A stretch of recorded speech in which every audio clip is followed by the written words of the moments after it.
After completing the simple gear train and the compound gear train, we will be moving on to reverted gear train. So reverted gear train is nothing but a special case of compound gear train in which the driving shaft and the driven shaft have the same common axis. Okay, so in this question we have A, which is our driving shaft, and B, which is our driven shaft. They are telling us that A is rotating at 500 rpm. They have just asked what will be the rpm of shaft B. As you can see, 2 and 3, gears 2 and 3 are compounded together. That is, they are on the same shaft.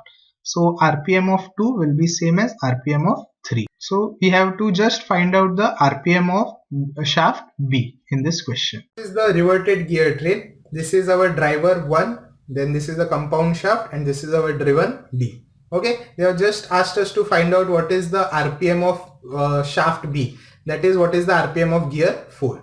Okay, so how can we start off? See, 1 and 2 are meshing together and 3 and 4 are meshing together. So from our regular formula we can write rpm of 2 divided by rpm of 1 is equal to number of teeth on 1 divided by number of teeth on 2. Okay, they have given us that n1 upon n2 is 2. So n2 upon n1 will be half. We will take the inverse of this. It will be half. So n2 upon n1 becomes half is equal to t1 upon t2. Okay, we know this much. Next thing, what they have given us, module 3 is equal to module 4 is equal to 5 centimeter. D3 is 60 centimeter and T4 is 18 centimeter. See, what we have to do, we have to find the velocity of fourth gear. Now, see, so see how it will go. See, velocity of 1, from velocity of 1 we can find out the angular velocity rpm of gear 2 using this formula. Okay, from angular velocity of 2, second gear will be same as the rpm of 3. rpm of 2 and rpm of 3 will be same because they are on the same shaft, and because 3 and 4 are meshing together, using the rpm of third gear we can find out the rpm of the fourth gear. Okay, so this is what we are going to do. Okay, so what have they told us? That n1 is 500, n1 upon n2 is 2. So directly we can find out n2. Okay, n1 upon n2 is equal to 2.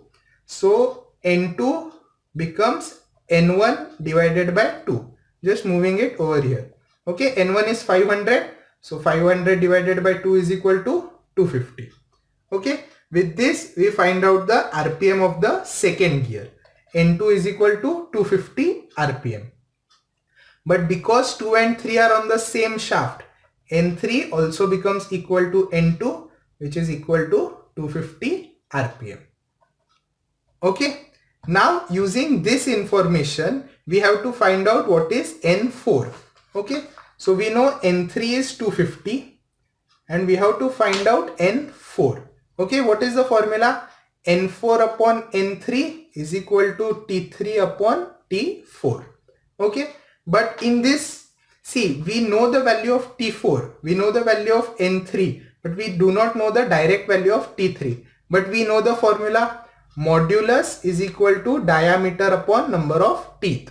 Okay, so we can write teeth is equal to diameter upon modulus, right? Taking it over here, taking this over here.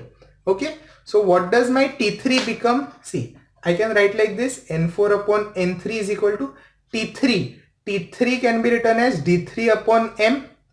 So D3 upon M and the whole upon T4. Okay, I can write this in this manner. Okay, now substituting all the values that I have, N4 upon N3, N3 is 250 is equal to D3, D3 is 60, M is 5, whole upon T4. How much is T4? 18.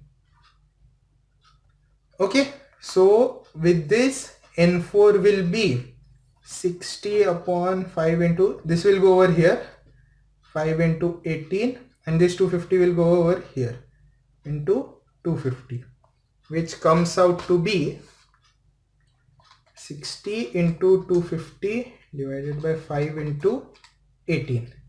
This comes out as 166.67 RPM. So that is my RPM of fourth gear.